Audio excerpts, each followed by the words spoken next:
24 કલાક પછી આ 3 રાશિના લોકોના ભાગ્યના દરવાજા ખુલી જશે। બુધ, મંગળ, રાહુ અને શુક્ર મળીને મચાવશે ધમાલ।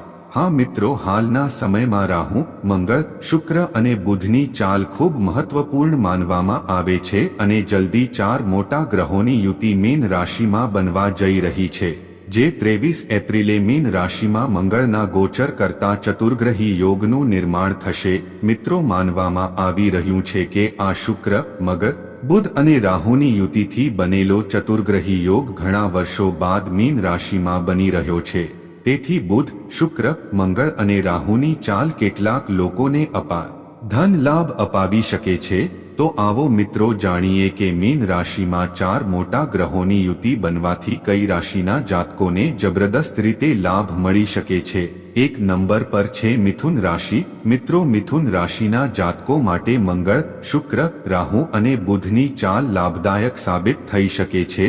સાથે જ જે લોકો નોકરી શોધી રહ્યા છે તેમનું પણ સપનું પૂરું થઈ શકે છે। મિત્રો, તમારે નાણાકીય રીતે મજબૂત રહેવા માટે તમારે રોકાણની સાથે બચત પર ધ્યાન આપવું જોઈએ અને હેલ્ધી ડાયટ અને હાઇડ્રેટેડ રહી સ્વાસ્થ્યને મજબૂત રાખી શકો છો। નંબર 2 ઉપર છે કર્ક રાશિ અને મંગળ, શુક્ર, રાહુ અને બુધની ચાલ ન માત્ર કર્ક રાશિના જાતકો માટે ફાયદાકારક સાબિત થઈ શકે છે, કેમ કે કરિયરમાં તમને તમારા બોસનો ભરપૂર સાથ મળશે અને ઘણા નવા ટાસ્ક પણ મળશે। આ સિવાય આવક અને તમારા ફાઇનાન્સને વધારવા માટે તમને ઘણી સારી તક મળી શકે છે, પરંતુ આ તમારા પર નિર્ભર છે કે તમે ક્યારે નિર્ણય કરો છો।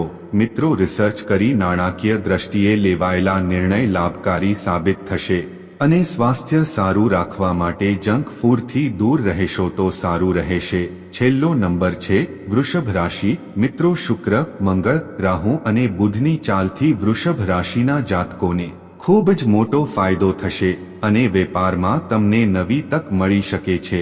તમારી આર્થિક સ્થિતિ મજબૂત રહેશે તો થોડા ઉતાર ચઢાવ પણ જોવા મળી શકે છે।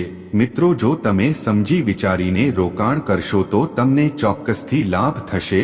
તેમજ તમારા સ્વાસ્થ્યનું ધ્યાન રાખવાનું પણ ન ભૂલો, કેમ કે તમે તમારા સ્વાસ્થ્યને બેદરકારીથી લો છો, એટલે જો તમારું સ્વાસ્થ્ય સારું રહેશે તો તમે દરેક કાર્યમાં સફળ બનશો। મિત્રો, આ વિડીયોમાં આપવામાં આવેલી જાણકારીઓ પર અમે તે દાવો નથી કરી રહ્યા કે સંપૂર્ણ સત્ય તથા સટીક છે, તેથી વધુ જાણકારી માટે તમે સંબંધિત ક્ષેત્રના નિષ્ણાતની સલાહ લઈ શકો છો। તેમજ મિત્રો, વિડીયો પસંદ આવ્યો હોય તો એક લાઇક, શેર તેમજ ચેનલ સબસ્ક્રાઇબ કરવાનું ભૂલતા નહીં। જય માતાજી, હર હર મહાદેવ।